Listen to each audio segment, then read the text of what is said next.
नमस्कार दोस्तों, खबरों की परख आपका मंच में आप सभी का स्वागत है। राजस्थान और मध्य प्रदेश में बीते दिनों कफ सिरप से जो बच्चों की मौतें हुई, उस मामले में प्रतिदिन नए खुलासे और नए सरकारी फरमान जारी हो रहे हैं। थोड़ा देखते हैं कि किस तरह के सरकारी फरमान आज जारी हो रहे हैं। क्या ऐसे पहले ही जारी हो चुके हैं या आज ही जारी हो रहे हैं?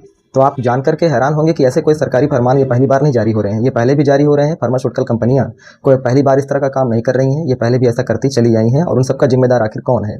दरअसल तमिलनाडु के राज्यपाल ने अभी बताया है कि हमने जो श्री सेन कंपनी है फार्मा की, उसको सील कर दिया है और उसके ओनर को जेल भेज दिया गया है। तो क्या ऐसा पहले नहीं हुआ? ये सब पहले भी हुआ है। 2019-20 में यही मामला जब हिमाचल प्रदेश में आया था, तब उस समय डिजिटल विजन फार्मा कंपनी को भी सील कर दिया गया था और उसके ओनर को जेल भेज दिया गया था। लेकिन हुआ क्या था? वही हुआ था जो हमेशा होता आया है। वह उसका ओनर बाद में बाहर आ गया और फिर से कंपनी अपने काम में लग गई और केस जैसा का तैसा आज तक चलता आ रहा है। लेकिन हम विकसित देश बनना चाहते हैं, लेकिन विकसित देश से कुछ सीखते नहीं हैं। ऐसा ही मामला 1937 में जब यूनाइटेड स्टेट में आया, वहाँ पर भी जो सॉल्वेंट कफ सिरप में पाया गया, वही सॉल्वेंट आज यहाँ भी पाया जा रहा है। 2019-20 में पाया गया था, 2022 में भी पाया गया था। और उस सॉल्वेंट का नाम है DEG, जिसको डाई एथिलीन ग्लाइकॉल कहा जाता है। जब diethylene glycol cough syrup United State में 1937 में ही सोचिए पाया गया था और उसके लिए फूड फेडरेशन और कॉस्मेटिक एक्ट बना दिया गया था, तब से आज तक एक भी डेथ टोल बच्चों की DEG के कारण यूनाइटेड स्टेट में नहीं आई है। तो उनकी सोच क्या है और यहाँ की सोच कैसी है, आप फर्क महसूस कर सकते हैं। यहाँ के लोगों का पैसा दिखता है, चाहे किसी की जान जाए, उनको इससे मतलब नहीं होता है, क्योंकि बच्चे तो अपने घर के उनके हैं नहीं। उनके घर के होते तो शायद कुछ फर्क पड़ता भी।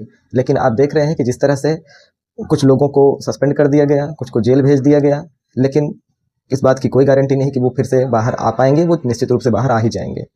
दरअसल जो भी सॉल्वेंट लिक्विड मेडिसिन में मिलाया जाता है कफ सिरप में, वो है ग्लिसरीन और प्रोपिलीन ग्लाइकॉल।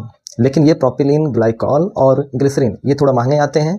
चंद पैसों के बचाने के लिए ये फार्मास्यूटिकल कंपनियां बेशर्मों की तरह इस DEG डाई एथिलीन ग्लाइकॉल को मिला देती हैं, जबकि इसकी एक सिंगल मात्रा भी मिलनी नहीं चाहिए। क्योंकि यह जो DEG डाई एथिलीन ग्लाइकॉल है, यह तो औद्योगिक कंपनियों में यूज होता है। यह ब्रेक ऑयल में यूज किया जाता है, पेंट में, डाई में यूज किया जाता है और एंटीफ्रीज जैसे सामानों में किया जाता है। तो इसका तो कोई मेडिसिन से लेना देना है नहीं।